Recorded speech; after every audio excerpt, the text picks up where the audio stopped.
말씀의 제목이 떡이 중요한 사람들입니다. 요한복음 6장 전체는요, 계속해서 이 떡이라는 단어들이 반복되어집니다. 본문에 보시면 나와 있는 대로 수많은 사람들이 예수님께서 만드신 또 먹게 해 주시는 그러한 떡을 먹고 배불렀습니다. 또 이 떡을 먹이시는 예수님을 참 많은 사람들이 쫓아다녔습니다. 그런데 이 쫓아다님이 짧은 시간이 아니고요, 상당히 오랜 시간 동안 예수님을 열심히 쫓아다녔습니다. 그러나 그 이후로 예수님은 떡을 자주 주신 것이 아니고 한 번의 사건 뒤로는 그 떡을 다시 주지 않고 언젠가부터 너희들이 먹었던 그 떡을 기억하느냐, 그리고 그것을 먹어 육신의 배부름을 맛보았느냐, 이제는 나를 먹고 영생의 배부름을 맛보아라 라고 가르치기 시작하셨습니다. 이렇게 말씀하시기 시작하시면서부터 60절에 보시면 많은 사람들이 서로 수군거리며 서로가 이야기합니다. 이 말씀은 어렵도다. 누가 들을 수 있겠는가? 라고 말하고 곧 66절에 보시면 많은 제자들이 떠나고 다시 다니지 아니했다 라고 기록하고 있습니다. 주님의 기적으로 떡을 먹었던 많은 사람들, 그 떡 먹음을 기억하고 그 배부름을 기억하며 예수님을 쫓아다녔습니다. 그들을 제자라고 부를 만큼 상당히 오랜 시간을 따라다녔고 또 예수님의 가르침에 동의했고 그 예수님의 가르침을 중요하게 여겼던 사람들이 매우 많았다는 것을 우리는 성경을 통해 보게 됩니다. 그러나 곧 66절에 보면 떠났다라고 기록하고 있죠. 떠난 것뿐만 아니라 다시는 예수님과 함께 다니지 아니하였다라고 말하고 있죠. 여러 이유가 있겠지만 첫 번째 이유는 떡이 중요했기 때문에 그랬습니다. 먹고 배부르는 것이 중요했습니다. 아마 이들은 예수님께서 떡을 나누어 주지 않았다면 따라다니지 않았을 사람들일지 모릅니다. 또 예수님 외에 다른 누군가가 떡을 나누어 주었다면 그 다른 누군가를 쫓아갔을 사람들일지도 모릅니다. 예수님을 따라다니는 이유, 예수님을 스승이라고 부르고 자기 자신을 제자라고 부르는 이유가 떡 때문이었습니다. 먹고 배부르는 것. 대부분의 사람들이 하루 양식을 구하려면 그 전날 하루 종일 노동을 했어야 합니다. 보통 해가 뜨기 전부터 해가 진 직후까지 하루 종일 남의 집에서 노동을 해야만 그 다음날 먹을 양식을 구할 수 있었습니다. 그렇다고 하루 먹고 하루 놀고 할 수 있는 상황도 아니었습니다. 언제 일이 끊어질지 모르고 또 우기가 되면 며칠 또는 한 달 이상을 아무런 일도 하지 못하고 집에서 가만히 있어야만 했습니다.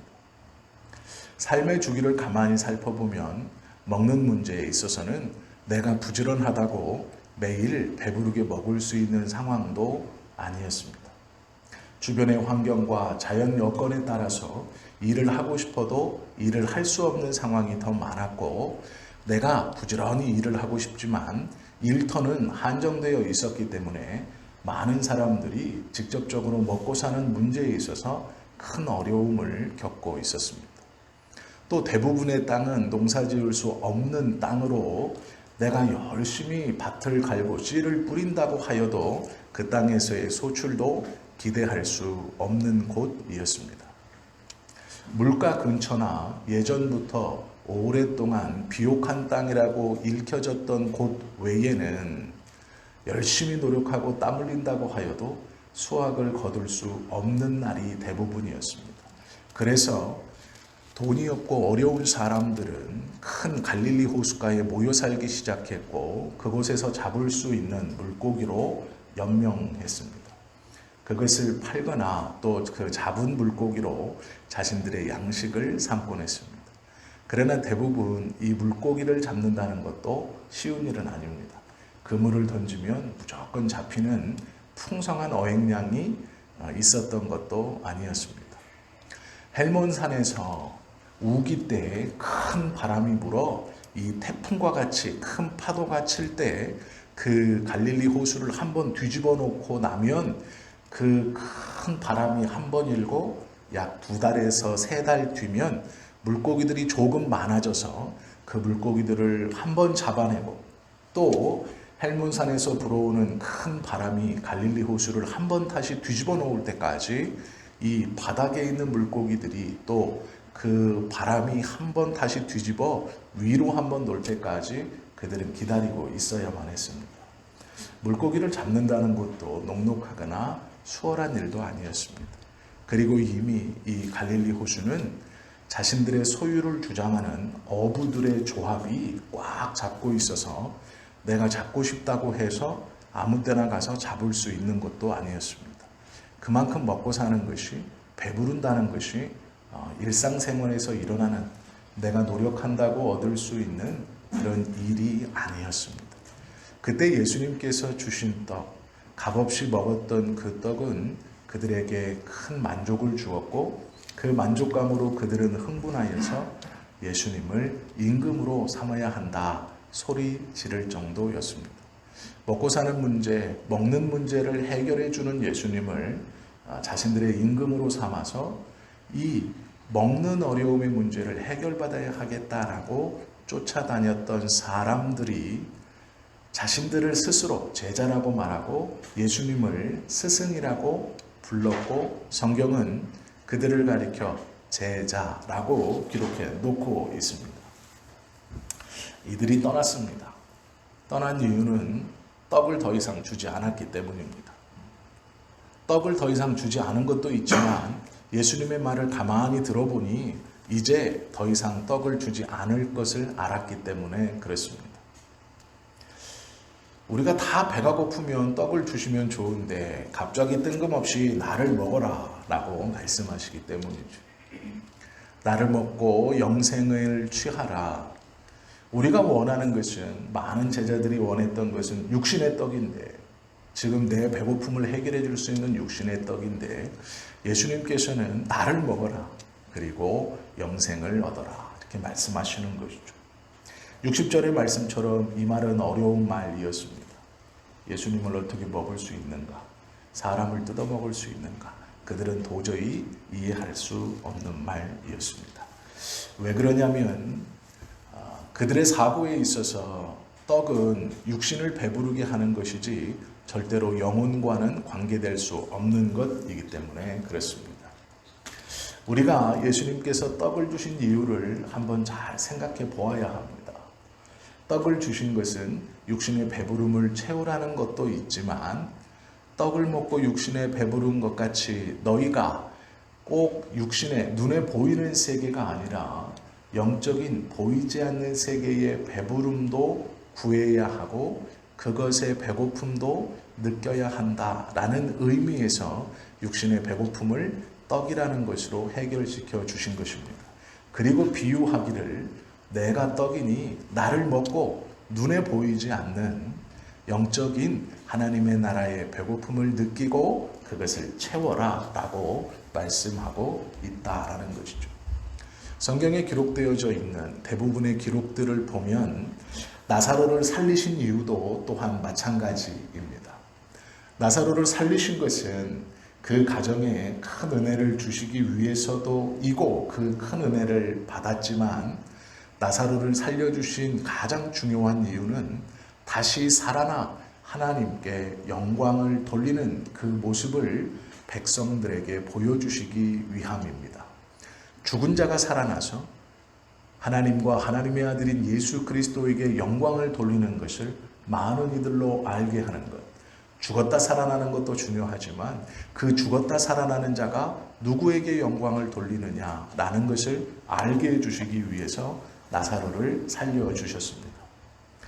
우리가 다 알고 있는 가나안에서 열린 혼인잔치에서 물을 포도주로 변환시켜 주신 사건도 마찬가지입니다. 술이 떨어진 가나안 혼인잔치 그 집에 주인의 입장을 생각해서 물을 포도주로 변환시켜 주시고 손님들에게 더 좋은 것을 내어 칭찬받게 하신 것이 그 기적의 목적이 아닙니다. 죄인을 변화시켜서 전혀 다른 물을 변화시켜 전혀 다른 포도주를 만들 수 있는 것처럼 죄인을 변화시켜 하나님 앞에 전혀 다른 의인으로 만들 수 있다. 그 사람이 나다라는 것을 보여주기 위해서 예수님께서 물을 포도주로 변화시켜 주신 것이죠. 예수님께서 베풀어 주신 이적과 기적들을 가만히 보면 그 모든 뜻 끝에는 예수님께서 하나님의 아들이시고 우리들의 구세주이시며 넉넉히 우리를 구원할 능력과 힘이 있다라는 것을 보여주기 위해서 그렇게 하셨음을 알게 됩니다. 그리고 이제 그 사건 뒤에 떡을 배불리 먹이시고 그 배부른 사람들에게 눈에 보이는 떡을 먹고 너희의 육신이 배불렀느냐? 그렇다면 이제 나를 먹고 보이지 않는 영생의 배고픔을 느끼고 그 배부름을 취하라 라고 가르쳐 주시는 겁니다. 사람들의 관심이 온통 떡에만 있습니다. 어쩌면 우리들의 관심이 온통 지금 이 땅에서 잘 먹고 잘 살고 건강한 것에 있어 나에게 언젠가는 그 잘 먹는 떡, 배부른 떡, 건강의 떡을 주시겠지 하고 바라며 하나님 앞에 예배하시는 분들이 있을지 모르겠습니다. 주실 수도 있습니다. 건강의 떡을 주셔서 우리의 연약한 육신이 하나님 앞에 회복될 수도 있습니다. 재물의 떡을 주셔서 우리의 가난한 삶이 부요하게 될 수도 있습니다. 또 승진하게도 하시고 출세하게도 하시고 우리의 삶을 복되게도 하셔서 그것으로 이 땅에서 잘 먹고 잘 살고 풍요롭게 하실 수도 충분히 있습니다. 그러나 하나님께서 우리에게 그것을 허락해 주시는 이유는 그 떡에 만족하는 것이 아니라 그 떡을 먹고 배부름을 통해서 하나님이 누구이고 예수 그리스도가 어떠한 분이신가를 깨닫게 해주기 위해서 우리에게 그것을 베풀어 주시는 것이십니다. 예수님이 누구인가 궁금하지 않고 하나님이 어떠한 분인가에 대한 확신 없이 그 떡만을 구하기 때문에 그 떡을 먹어도 이미 그 떡 안에 숨어있는 하나님의 의도에 관심이 없기 때문에 그 떡을 주지 아니하실지도 모릅니다. 우리가 건강의 떡을 구하는 것, 부요의 떡을 구하는 것, 이 땅에서 잘 먹고 잘 사는 그 하나님의 은혜의 떡을 구하는 이유는 그 떡을 목적으로 하는 것이 아닌 그 떡을 먹는 경험을 통해서 나의 삶을 축복해 주시는 예수님이 누구인가, 나의 건강을 회복해 하시는 그 주님이 왜 나의 건강을 회복해 주시고 무엇을 소망하게 하시는가를 깨닫게 해 주시려고 그것을 주신다라는 것이죠. 우리가 하나님 앞에 무엇인가 간절히 소원하고 기도하여 그 은혜의 떡을 먹기 원하신다면 그 눈에 보이는 나의 변화 앞에 그 안에 숨어 있는 하나님의 뜻이 무엇일까를 심각하게 고민해 보시고 먼저 그것을 붙든 다음 그 숨은 것을 붙들고 보여지는 떡을 구할 때 우리의 주님께서 그 떡을 흔쾌히 기쁨으로 허락해 주실 것입니다. 55절 말씀에 보면 내 살은 참된 양식이요 내 피는 참된 음료로다. 56절 말씀 보시면 내 살을 먹고 내 피를 마시는 자는 내 안에 거하고 나도 그 안에 거하니라 라고 말씀하십니다. 이렇게 말씀하셨는데 사람들은 이 말씀에 관심이 없었습니다. 예수님의 피를 먹고 예수님의 살을 먹는다는 것이 어떠한 의미인지, 내가 너 안에, 너가 내 안에 거한다는 것이 어떠한 의미인지 그들은 관심 없었습니다. 오로지 지금 배고픈 육신의 배고픔을 채울 떡을 다시 예전처럼 주시기를 원했습니다. 26절에 보시면 이렇게 말하죠. 예수께서 대답하여 이르시되 내가 진실로 진실로 너희에게 이르노니 너희가 나를 찾는 것은 표적을 본 까닭이 아니요 떡을 먹고 배부른 까닭이니라. 예수님을 많은 사람들이 따라다니고 예수님을 스승이라고 부르고 자신들을 자기들이 가리켜 제자라고 하는 이유를 예수님은 정확히 알고 있었습니다. 너희들은 떡 먹고 배불러 나를 쫓아다닌다 라고 말씀해 주셨습니다. 우리가 다 예배의 자리에 앉아있고 하나님 앞에 찬송하며 하나님을 아버지라고 고백하지만 우리의 마음속에서 어쩌면 떡을 먹고 그 떡을 먹고 싶어서 아니면 그 떡 때문에 예수님을 구세주라고 부르고 하나님을 아버지라고 부르고 예배의 자리에 앉아있을지 모릅니다. 놀랍게도 우리 주님은 어떠한 사람이 그렇게 앉아있는가를 아신다라고 말씀하고 있습니다. 너희가 나를 따르면 기적과 이적을 보고 그것에 관심이 있는 것이 아니고 오로지 떡을 먹고 배부른 것으로 나를 따르고 있다라고 대답하신 예수님의 음성을 우리가 들어야 하죠. 27절은 이렇게 말합니다. 썩을 양식을 위하여 일하지 말고 영생하도록 있는 양식을 위하여 하라. 이 양식은 인자가 너희에게 주리니 인자는 아버지 하나님께서 인치신 자니라 라고 말씀하죠. 영생의 양식이 있다는 것을 사람들은 몰랐고 관심도 두지 않았습니다. 예수님께서 가르쳐 주심에도 불구하고 그들의 관심은 오로지 떡에 있었습니다. 영혼을 사모하는 마음이 모두에게 있지만 참 놀라운 일은 그 영혼을 심각하게 고민해 보지 않는다라는 것이죠. 사람에게는요, 믿는 사람들은 그렇지 않지만 우리가 한번 돌아보면 좋을 것 같습니다. 대부분 제사를 지내는 사람들은 그 제사의 음식을 자신들의 조상이 와서 먹는다, 받는다라고 생각합니다. 생각해 보십시오.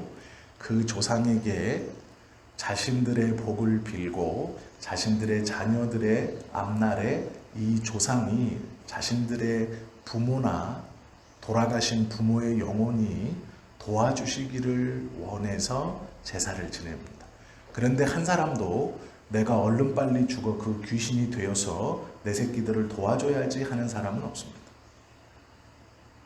그들을 존중하는 마음으로 제사상을 차려놓고 그들에게 빌기는 하지만 내가 그들처럼 되어서 얼른 내 자식들을 복되게 해주고 내 자식들을 더 잘되게 해줘야지.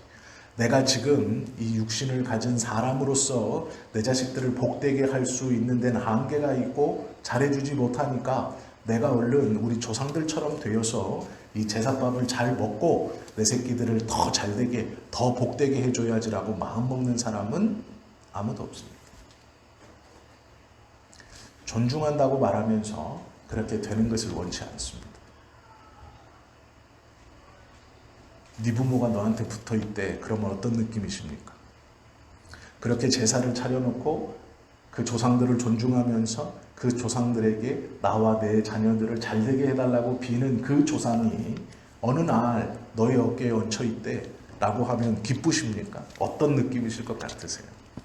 아, 그렇군요. 나를 잘되게 해주는 조상이 지금 내 왼쪽 어깨에 앉아있고 고모부가 내 오른쪽 어깨에 앉아있고 아이고 감사합니다. 내 삶이 복되겠네. 우리의 등에 얹혀있고 아이고 감사합니다. 아무도 없습니다. 그렇게 존중하고 예를 다하고 그렇게 하면서 왜 그렇게 하는 것입니까? 무서워하는 것이죠. 관여하지 마세요. 1년에 한 번만 와가지고 이렇게 먹고 다시 돌아가서 해코지하지 마세요. 이것이 속마음입니다. 할머니가 네 어깨에 얹혀 있어. 좋아할 사람 아무도 없어요. 다 떨어져야 돼. 그런데 제사상을 차려놓고 거기다가 기도하며 빌죠. 우리 자식 잘되게 해주십시오. 잘 되려고 어깨에 붙어 있습니다. 아, 기쁘다. 아무도 없습니다. 자신의 마음을 속이고 있는 거예요. 관심이 없어요. 그저 내 자식이 잘 되면 되는 걸. 그게 귀신이든 다른 뭐든 아무 상관없습니다. 우리에게 해코지 안 하고 내 자식이 잘 되면 되는 것이죠. 이것이 세상 사람들의 모습입니다. 믿는 사람도 마찬가지입니다. 하나님을 붙들고 그 은혜를 받기를 기도하고 원하면서 예배하지만 지금 이 땅에서 내 삶이 잘 되는 것, 내가 떡을 먹고 배부르는 것에만 관심이 있고 그 뒤에는 아무 상관없어요. 하나님 이곳에서는 내 삶의 이 부분에서는 관여하지 마십시오. 그냥 내가 사업할 때 잘 되기, 계약할 때 잘 돼서 대박이 터지기, 우리 아이가 머리가 좋지 않건 나쁘건 그거 상관없이 입시를 볼 때 다른 애들이 다 안 써서 내 아들이 잘 되기, 취업하는데 놀라운 방법으로 무슨 일이 이루어지도록 우리가 그것을 소원하고 원하는 것이죠. 하나님께서 직접적인 삶의 개입을 원하시면 그것은 원치 않습니다. 그때는 좀 멀리 계십시오. 하나님, 내가 이 일을 할 때는 좀 멀리 계십시오. 내가 어렵고 힘들고 도와달라고 할 때만 오셔서 도와주십시오. 내가 기도하는 그것만 하나님이 간섭해 주시면 됩니다. 즉 내가 배고플 때 떡만 주시면 됩니다. 다른 건 말하지 마십시오. 받아들일 수 없고 이해할 수 없고 궁금하지도 않습니다. 떡을 주시면서 그 안에 있는 뜻 저는 모르겠습니다. 그렇게 복잡한 건 싫습니다. 그냥 기도하면 이루어 주십시오. 그리고 나중에 자연스럽게 천국도 들어가게 해 주십시오. 그렇게 기도하고 하나님을 붙들고 있으니까 그의 삶이, 그의 믿음이 언제나 그 자리에 있는 겁니다. 발전하지 못하고 성숙하지 못합니다. 하나님께서 원하시는 모습으로 나아가지 못한다라는 것이죠. 이것이 떡이 중요한 사람들의 모습입니다. 많은 이들이 떠나갔습니다. 그들이 떠나가면서 하는 말은 말씀이 어렵고 들을 수 없다라는 것입니다. 그들이 떠나가면서 하는 말은 제자 중에 여럿이 듣고 말하되 이 말씀은 어렵도다. 누가 들을 수 있느냐라고 말합니다. 자신들끼리 하나님의 말씀을 듣고 어렵다. 누가 이해할 수 있고 따를 수 있느냐라고 말하며 떠나갑니다. 받아들일 수 없다라는 것이죠. 이해가 안 된다. 나는 이걸 용납하거나 수용할 수 없다 라고 떠나는 것입니다. 누가복음 18장 22절에서 23절 말씀에 보시면 예수께서 이 말을 들으시고 이르시되 내게 아직도 한 가지 부족한 것이 있으니 내게 있는 것을 다 팔아 가난한 자들에게 나눠주라. 그리하면 하늘에서 내게 보화가 있으리라. 그리고 와서 나를 따르라 하시니 그 사람이 큰 부자이므로 이 말씀을 듣고 심히 근심하더라. 이해할 수 없습니다. 재산을 다 팔아 가난한 자들에게 주면 하늘의 보화가 쌓인다. 아니요.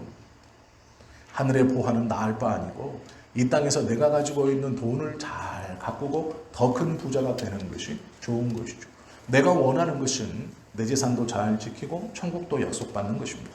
이 땅에서도 잘 먹고 잘 살고 예수님께 칭찬을 들어서 천국도 내 것이 되는 것입니다. 이것도 갖고 저것도 갖고 싶은 것이죠. 하나를 포기하면 하늘에 큰 보화가 쌓인다라고 말씀해 주셨지만 하늘의 보화는 관심이 없습니다. 하늘의 보화와 함께 나를 따르라 말씀하셨지만 그가 근심하는 이유는 영생에 대한 관심이 없던 것도 아닙니다. 그는 구원에 대한 관심이 있었고 영생에 대한 관심이 있었고 하나님의 나라에 대한 사모함이 있었습니다. 그 마음이 있었기 때문에 찾아왔습니다. 그리고 묻습니다. 내가 어떻게 하여야 구원을 얻겠습니까? 그는 궁금했습니다. 진지했습니다. 그런데 문제는 받아들일 수 없는 방법을 내놓습니다. 하늘의 보화를 쌓아라. 그리고 나를 따르라. 그 방법은 너의 재산을 다 팔아 가난한 자들에게 주는 것이다. 진지하지 않았던 것도 아니고 궁금하지 않았던 것도 아니고 사모함이 없었던 것도 아닙니다. 그는 사모함이 있었고 궁금했습니다. 어떻게 하면 구원을 얻을까? 어떻게 하면 하나님의 나라가 내 것이 될까라고 그는 진지하게 고민했습니다. 그리고 찾아와 묻습니다. 그건 진심이었습니다. 그 진심이 자기가 받아들일 수 없는 대답을 듣자 심히 근심하며 돌아갑니다. 무엇이 더 중요한가? 내 손에 쥐고 있는 떡과 내가 먹고 배부를 떡을 하늘에 있는 보화를 위해서 포기할 수 없다라는 것이죠.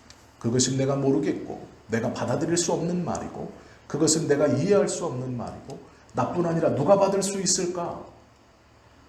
저렇게 말씀하시는 것을 누가 이해하고 받을 수 있을까? 나도 이해가 안 되고 너도 이해가 안 되니 떠나가야죠. 하나님 앞에 우리가 은혜를 사모하고 하나님의 나라를 사모함이 진심일 겁니다. 그것은 부인하지 않습니다. 진지하게 고민합니다. 구원에 대해서, 하나님의 나라에 대해서. 그러나 그 방법이 내가 가질 수 없는, 이해할 수 없는, 납득할 수 없는 방법으로 내어놓으실 때 우리는 떠나갑니다. 진지함이 있음에도 떠나갑니다. 그것이 중요한 것이 알매도 떠나갑니다. 어쩌면 그것이 우리의 모습일지도 모릅니다. 내 손에 쥔 떡을 내려놓아라, 다른 이에게 나누어 줘라 라고 말했을 때 이 떡을 보고 자신이 진지하게 고민했던 하나님의 나라를 상상해보고 이 떡이 더 지금은 중요하지 라고 생각하여 자신의 진지함과 그 사모함을 포기하고 떠나간다라는 것이죠. 부자가 그랬습니다. 하늘의 보화를 쌓아라 라고 말하자 그는 그것을 받아들일 수 없었습니다. 이해가 되지 않는 것이죠.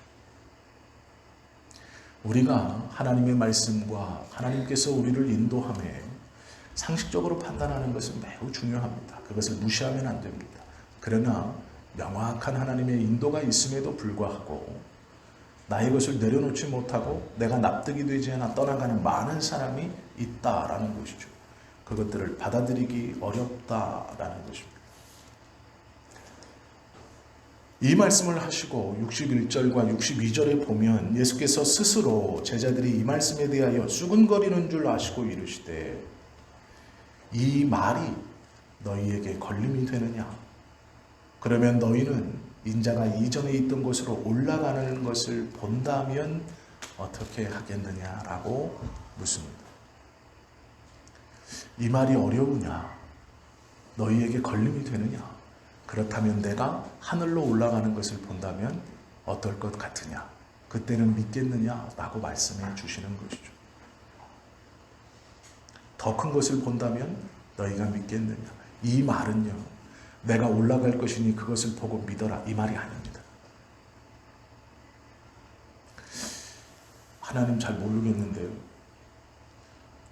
이것은 어려운데요. 명확한 뜻은 알겠지만 어떻게 해야 되는지 모르겠는데요. 그때 예수님께서 그래? 그럼 내가 더 큰 이적을 보여주면 그럼 믿을 수 있겠어? 라는 말이 아니에요. 못 믿는다라는 뜻이에요. 그래도 못 믿을 거다. 왜 그러냐면요. 이 말씀 뒤에 주시는 말씀 때문이에요. 65절 말씀 보세요. 또 이르시되 그러므로 전에 너희에게 말하기를 내 아버지께서 오게 하여 주지 아니하시면 누구든지 내게 올 수 없다 하였노라 라고 말씀하시기 때문입니다. 너희가 이 말이 어렵고 이 선택이 어렵고 하나님의 나라를 사모하고 하나님의 은혜를 구함에 있어서 그 은혜를 받는 확실한 방법이 무엇이라고 얘기해 주었는데 너희 손에 있는 지금 너희가 먹고 이 땅을 살아가야 하는 그 떡을 포기하고 가난한 자들에게 나누어 주고 이제 그 떡은 공급되지 않고 눈에 보이지 않는 그것을 붙들어라 라고 사는 삶이 어려우냐? 이 말은 먹어 육신을 배부르게 하는 그 떡을 과감히 포기하고 보이지 않는 하나님의 나라의 상급과 보화를 쌓고 너희가 머리로 생각하는 하나님의 나라를 물려받는 것이 어려우냐? 그렇다면 내가 온 그 하나님의 나라로 다시 올라가는 것을 본다면 믿겠느냐? 이 말이 아니에요. 믿을 수 없다라는 겁니다. 왜요? 나는 알고 있다. 하나님께서 선택하여 내게 주신 자 외에는 내게 올 수 있는 자가 없다는 것을. 뒤에 문맥을 보시면 이 앞에 문맥이 내가 기적과 이적을 행할 것인데 그때 보고 믿어라 이것이 아닙니다. 내가 더 큰 것을 보여줄 것이니 너희는 믿을 수 있다가 아닙니다. 내가 하나님의 나라에 온 그 나라에 다시 올라간다는 것을 보면 믿겠느냐라는 이 말씀은 믿을 수 없다라는 것입니다. 그것을 보아도 믿을 수 없다. 왜요? 나에게 오는 자는 하나님께서 나에게 보내주신 자 외에는 올 수 없다는 것을 내가 알고 있기 때문이다. 마음 아프게도 그들이 떠나간 것은 하나님의 선택 밖에 있기 때문입니다. 하나님께서 그리스도에게 보내주시지 않은 자들이기 때문입니다. 마음 아프게도 그들이 이것을 받을 수 없도다 라고 물러서는 이유는 그들이 그들 중심으로 하나님의 나라를 판단하고 손에 쥐고 먹었던 떡이 중요했기 때문이기도 하지만 하나님께서 그들을 예수님께 허락해 주시지 않았기 때문에 그렇다라는 것이죠. 이것이 우리에게 소망이 됩니다. 그 이유는 우리도 저들과 같이 이해할 수 없고 받아들일 수 없고 내 생각과 내 상식과 내 경험에서는 내가 손에 쥔 떡을 가난한 자들에게 주어 하늘의 보화를 쌓을 수 없고 가고 싶어하는 그 하나님의 나라를 온전히 갈 수 있는 방법이 나에겐 없고 세상의 사람과 똑같지만 하나님께서 기뻐하심의 선택 아래 나를 그리스도에게로 보내주셨으니 내 힘이 아니라 하나님의 선택의 은혜로 내가 그리 살 수 있다라는 것이기에 소망이 있다라는 것입니다. 우리의 마음속에 나도 그 떡을 포기할 수 없을지 모릅니다. 붙들고 있어야지. 이건 당연한 것이지. 이것을 놓으면 우리의 가정이, 내 자녀가, 내가 누리고 있는 이것이 채워지지 않는다면 하나님의 말씀은 좋은 것을 알겠지만 우리도 떠났던 제자와 똑같습니다. 수준이 다르지 않습니다. 영적인 것을 사모하고 그것을 위해서 내가 가지고 있는 것들 과감히 포기한다? 그럴 수 있는 사람은 몇 되지 않습니다.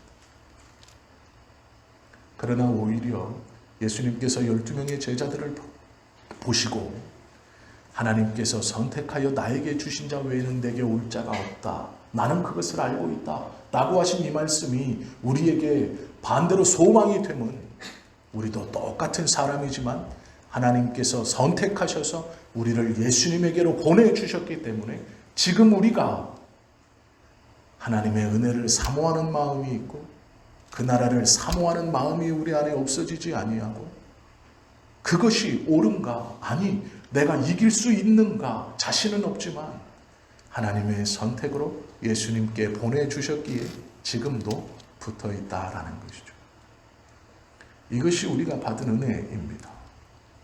우리가 별달라서, 우리가 특별해서 아니에요. 똑같지만 하나님의 선택으로 주님에게 보내주셨기 때문에 우리의 힘이 아니라 하나님의 선택으로 그 예수님을 붙들고 살아가고 있는 것이죠. 우리가 그렇게 탁월하고 뛰어나서 영적인 것을 그렇게 소망하고 그렇게 믿음이 좋아서 내 것을 자발적으로 내려놓고 하나님, 이 떡은 아무것도 아닙니다. 나는 주님이 좋습니다. 주님의 말씀을 온전히 의지합니다. 세상 것 다 내려놓고 미련 없이 오늘 죽어도 아니 내 삶이 병으로 점철되고 고난으로 점철되고 세상의 것들 다 빼앗기고 아무것도 없을지라도 나는 주님만 따르겠습니다. 누가 그럴 수 있습니까? 누가 그걸 기쁨으로 맞이해 드릴 수 있습니까? 오로지 예수님만을 먹으며 예수님의 살을 먹으며 예수님의 피를 마시며 그 영혼의 것만 가지고 어떻게 살아간다라고 자신 있게 말할 사람이 있습니까? 그러한 믿음을 가진 사람이 누가 있겠습니까? 없습니다. 적당해야죠. 나누어 주는 것도 적당해야 하고 배고픔도 적당해야죠. 육신의 빵을 우리는 어떤 누구도 포기하지 못합니다. 그러기에 매일 기도하는 것이죠. 그렇게 연약한 우리들이 소망이 있는 것은 예수님께서 입으로 직접 고백해 놓으신, 직접 선언해 주신 하나님께서 선택한 자 외에는 내게 올 자가 없다라는 말씀입니다. 그것은 우리를 내치는 말씀이 아니라 우리를 주님께 세우는 말씀이고 하나님 앞에 밀어 넣는 말씀이고 예수님께서 우리를 붙들고 있는 이유입니다. 하나님께서 선택하여 예수님 앞에 데려다 놨기 때문입니다. 그러기에 우리가 예배할 수 있고 붙어 있을 수 있고 하나님 앞에 기도하며 하나님의 나라를 소망할 수 있는 것이죠. 저들에게는 이 말씀이 자기들을 밀어내는 손가락질하는 말씀이나 우리에게는 이 말씀이 희망이고 소망이고 주님 앞에 은혜를 구하는 말씀입니다. 이것이 은혜 받은 자이고 이것이 복음의 비밀을 깨달은 자의 고백입니다.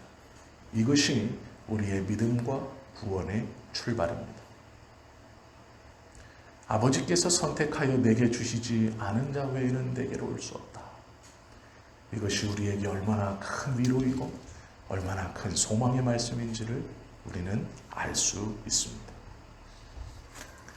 우리가 예수님께 붙어있는 이유가 무엇입니까? 우리가 교회 안에 있는 이유가 무엇입니까?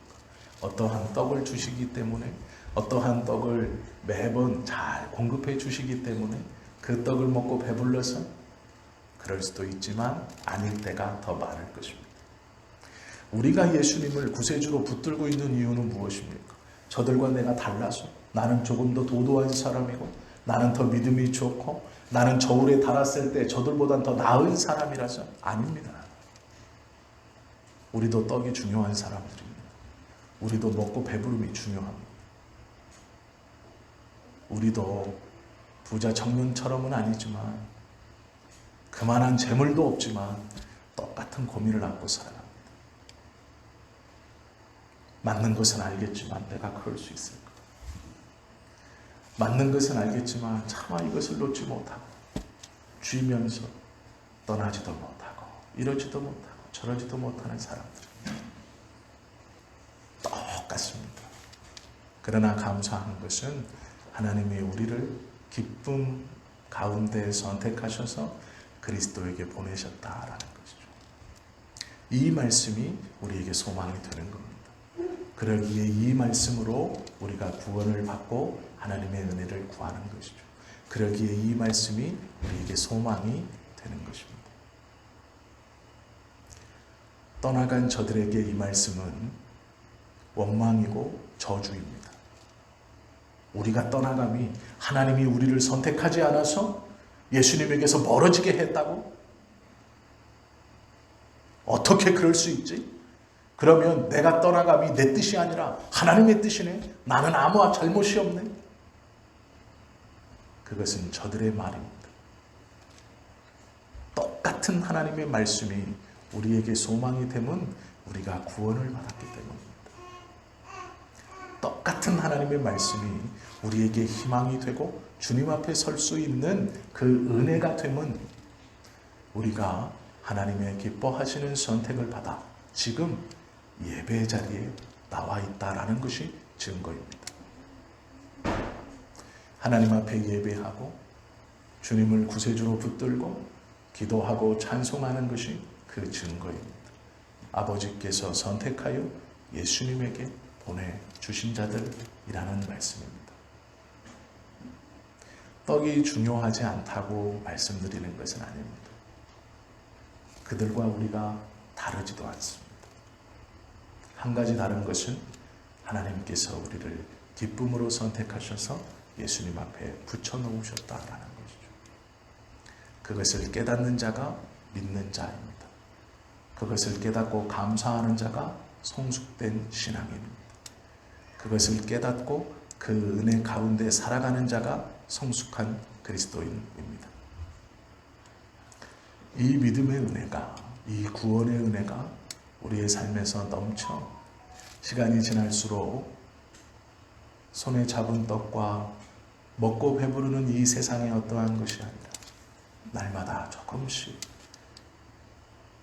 영적인 것을 사모하고 주님의 나라를 사모하여서 무엇이 더 중요한가를 알고 있는 것뿐만 아니라 그 중요한 것을 위해서 한 걸음 한 걸음 걸어가실 수 있는 저와 여러분 되시기를 예수님의 이름으로 축원합니다. 기도하겠습니다.